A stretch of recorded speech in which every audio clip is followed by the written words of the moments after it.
कल की अहम तरीन खबर थी सियालकोट का ज़िमनी इंतखाबी मार्का और पाकिस्तान तहरीक इंसाफ को मुबारकबाद कि वो एक अच्छे मार्जिन से ये सीट निकालने में कामयाब हो गए। पहले लग रहा था जैसे बड़ा कम मार्जिन होगा, लेकिन बाय द एंड ऑफ नताइज वो मार्जिन ठीक हो गया। तवील इंतजार के बाद आखिरकार तहरीक इंसाफ पंजाब से सीट निकालने में कामयाब रही। तहरीक इंसाफ के लिए ये कामयाबी बड़ी इंकरेजिंग है, बड़ी हौसला अफजा। इससे पहले तहरीक इंसाफ को ज़िमनी इंतखाब में लगातार 10 नशिस्तों का सामना पर शिकस्त का सामना करना पड़ा था और तहरीक इंसाफ ने कल सियालकोट में सूबाई नशिस्त पर मैदान मार लिया।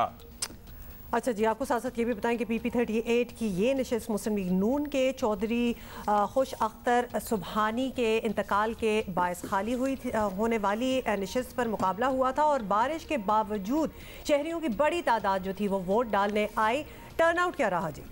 जनाब, टर्न आउट 55.35% रहा, विच इज़ ह्यूज। और गैर हतमी और गैर सरकारी नताइज के मुताबिक PTI के एहसन सलीम 62,657 वोट लेकर कामयाब करार पाए। मुस्लिम लीग नून के तारिक सुबहानी को 56,353 वोट मिले।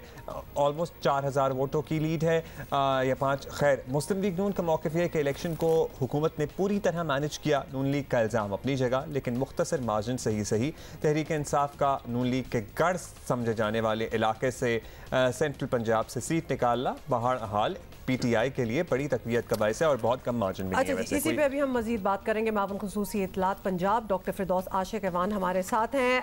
डॉक्टर साहिबा, पंजाब में बड़े अरसे बाद ज़िमनी इंतखाबात में तहरीक इंसाफ को कुछ रिलीफ मिला है, तो इसके बारे में बाय द वे मुबारक हो आपको, और वो भी सियालकोट में जहाँ पार्टी कम ही नुमाया रही है। तो कितनी बड़ी इसको आप फतेह समझेंगी?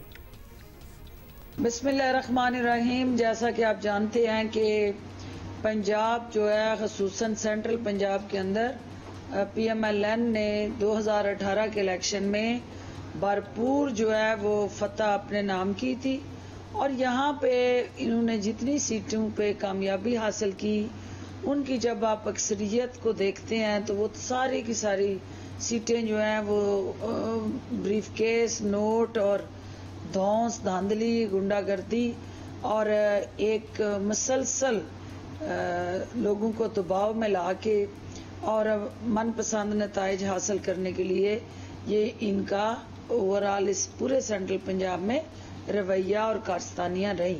ये उन 3 सालों की मेहनत का समर है कि उन लोगों ने जहाँ मैं हारी थी, आज उन्होंने मेरे कैंडिडेट को सपोर्ट किया और बल्ले के निशान पे मोहर लगा के उन्होंने जो जीत की बुनियाद डाली है, ये अल्टीमेटली आने वाले इलेक्शन के लिए PTI की फर्दर तकवीत का बायस बनेगी और PTI की यकजहती PTI की असल स्ट्रेंथ बनी है और इस यकजहती को हम आगे बढ़ाएंगे और जो वरियो ख़ानदान का इस सीट से सफाया हुआ है, उसमें यकीनन मरियम नवाज शरीफ का बड़ा अहम किरदार है, क्योंकि उसका रियासत मुखालिफ बयानिया जो है उसको ले डूबा है। यहाँ अक्सरियत इस हल्के के अवाम जो है वो बॉर्डर पे रहते हैं, जो पाक फौज से मोहब्बत करते हैं और रियासत के साथ चट्टान बन के खड़े होते हैं।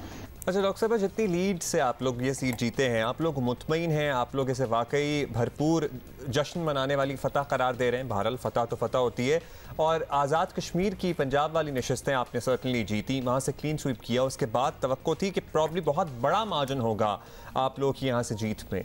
सो आर यू सेटिस्फाइड? इसके अंदर 2 फैक्टर हैं। एक फैक्टर ये है कि आपने देखा कि दिन भर बारिश हुई और बारिश की वजह से जो ये सारा रूरल एरिया है और देहात के अंदर जिस तरह आपने देखा ड्रेनेज सीवरेज के जो मसाइल रहे, तो पोलिंग स्टेशनों के अंदर भी पानी खड़ा रहा और वोटर को अपना वोट कास्ट करने के लिए बेशुमार मसाइल और मुश्किलात का सामना करना पड़ा। इसके साथ साथ दूसरा फैक्टर ये है कि चूंकि टर्न आउट कम रहा, तो उसके साथ ओवरऑल जो हमारा वर्कर भी था वो भी उस तरह नहीं निकला। ये तमाम फैक्टर मिला के वो लीड भी कम हुई, टर्न आउट भी कम हुआ।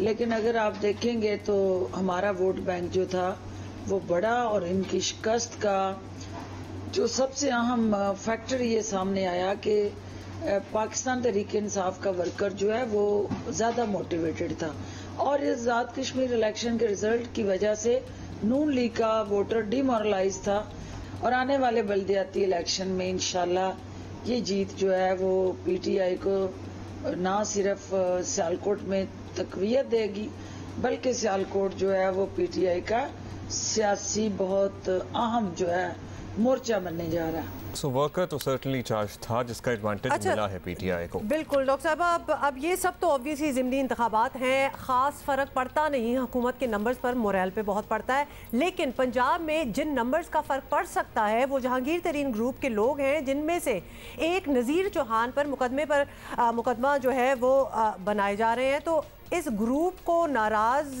करके थोड़ा ख़तरा नहीं आप लोगों को महसूस हो रहा कि इनको भी तो अपने साथ ही रखना चाहिए?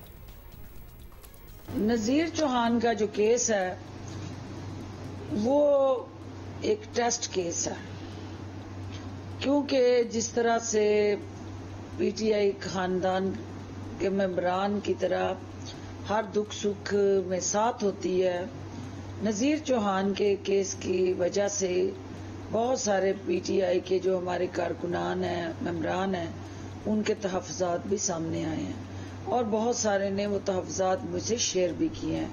लेकिन नज़ीर चौहान साहब का एक FIR दर्ज होना और फिर उस पर गिरफ्तारी ना होना, ये भी कानून के साथ एक मजाक है। चूँकि कानून की बालादस्ती हुई है, मैं ये देखूंगी कि वज़ीर आज़म इमरान खान इस केस को किस तरह से हैंडल करते हैं और अल्टीमेटली कैसे हम पार्टी की सतह पे ऐसे जो केसेस हैं जिसमें पार्टी के दो अरकान जो हैं आमने सामने हैं, तो उसको हमें हर हाल में इंटरनल जो रिफ्ट है उसका खात्मा करना है। अच्छा जी, बहुत शुक्रिया डॉक्टर फिरदौस आशिक साहिबा। वो हमेशा ये पर्टिकुलरली जहांगीर तरीन साहब वाला जो मामला है ना, इस पर मुफाहिमत की बात करती हैं और कहती हैं कि जो इंटरनल रिफ्ट है इसका खात्मा करना चाहिए।